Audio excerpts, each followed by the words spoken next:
Hello everyone, welcome to art curry. आज हम सुनेंगे मुंशी प्रेमचंद जी द्वारा रचित कहानी बाबा जी का भोग। अगर आपने अभी तक हमारे चैनल को सब्सक्राइब नहीं किया है तो प्लीज़ सब्सक्राइब करें और बेल आइकन को ज़रूर ऑन करें, जिससे न्यू वीडियोस की नोटिफिकेशंस आपको मिलती रहे।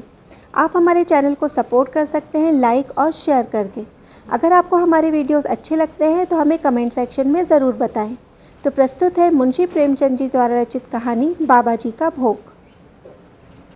रामधन अहीर के दरवाजे पर एक साधु आकर बोला, बच्चा तेरा कल्याण हो, कुछ साधु पर श्रद्धा कर। रामधन ने जाकर पत्नी से कहा, साधु द्वार पर आए हैं, उन्हें कुछ दे दे। स्त्री बर्तन मांज रही थी और इस घोर चिंता में मग्न थी कि आज भोजन में क्या बनेगा। घर में अनाज का एक दाना भी न था। चैत का महीना था मगर दोपहर ही को अंधकार छा गया था। उपज सारी की सारी खलिहान से उठ गई। आधी महाजन ने ले ली तथा आधी जमींदार के प्यादों ने वसूल की। भूसा बेचा तो बैल के व्यापारी से गला छूटा। मात्र थोड़ी सी गांठ अपने हिस्से में आई। उसी को पीट पीट कर एक मन भर दाना निकला था। किसी प्रकार चैत का महीना पार हुआ। अब आगे क्या होगा? क्या बैल खाएंगे, क्या घर के प्राणी खाएंगे, ये प्रभु ही जाने। पर द्वार पर साधु आ गया है, उसे निराश कैसे लौटाएं? अपने मन में क्या कहेगा? पत्नी ने कहा, क्या दे दूँ, कुछ तो रहा नहीं। रामधन ने कहा, जा देख तो मटके में थोड़ा सा आटा वाटा मिल जाए तो ले आ। पत्नी ने कहा, मटके झाड़ पोंछकर तो कर ही चूल्हा जला था, क्या उसमें बरकत होगी?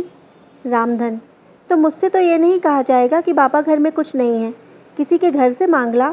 स्त्री, जिससे लिया उसे देने की नौबत नहीं आई, अब और जाकर किस मुंह से मांगूं? रामधन, देवताओं के लिए कुछ अंगोवा निकाला है ना, वही ला दे आऊं। स्त्री ने कहा, फिर देवताओं की पूजा कहाँ से होगी? रामधन, देवता मांगने तो नहीं आते, समाई होगी करना, न समाई हो मत करना। स्त्री ने कहा, अरे तो अंगोवा भी कुछ पसेरी दो पसेरी है, ज़्यादा से ज़्यादा आधे से, इसके बाद क्या फिर कोई साधु ना आएगा? उसे तो उत्तर देना ही पड़ेगा। रामधन ने कहा, यह बला तो टलेगी, फिर की फिर देखी जाएगी। स्त्री झुंझलाकर उठी तथा एक छोटी सी हांडी उठा लाई, जिसमें मुश्किल से आधा सेर आटा था। वह गेहूं का आटा बड़े यत्न से देवताओं के लिए रखा हुआ था। रामधन कुछ पल खड़ा सोचता रहा, तब आटा एक कटोरे में रखकर बाहर आया तथा साधु की झोली में डाल दिया। महात्मा ने आटा लेकर कहा, बच्चा अब तो साधु आज यही रमेंगे, ज़रा थोड़ी दाल दे तो साधु का भोग लग जाएगा। रामधन ने फिर आकर पत्नी से कहा। संयोग से दाल घर में थी। रामधन ने दाल, नमक, उपले जुटा दिए, फिर कुएं से पानी खींच लाया। साधु ने बड़े यत्न से बाटियां बनाई, दाल पकाई और आलू झोली से निकालकर भुर्ता बनाया। जब सब सामग्री तैयार हो गई तब रामधन से बोले, बच्चा भगवान के भोग के लिए कौड़ी भर घी चाहिए, रसोई पवित्र ना होगी तब भोग कैसे लगेगा? रामधन ने कहा, बाबा जी घी तो घर पर ना होगा। साधु ने कहा, बच्चा भगवान का दिया तो तेरे पास बहुत है, ऐसी बातें मत कह। रामधन, महाराज मेरे गाय भैंस कुछ नहीं है तो घी कहाँ से होगा?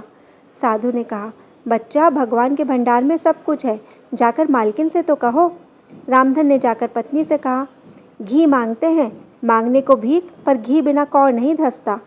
पत्नी ने कहा, तो इसी दाल में से थोड़ी लेकर बनिए के यहाँ से ला दो, जब सब किया है तो इतने के लिए उन्हें क्यों रुष्ट करते हो? घी आ गया। साधु जी ने ठाकुर जी की पिंडी निकाली, घंटी बजाई तथा भोग लगाने बैठे। खूब तनकर खाया, फिर पेट पर हाथ फेरते हुए द्वार पर लेट गए। थाली, बटली तथा कलचुली रामधन घर में मांजने के लिए उठा ले गया। उस रात रामधन के घर चूल्हा नहीं जला, केवल दाल पकाकर ही पी ली। रामधन लेटा तो सोचने लगा, मुझसे तो यही अच्छे,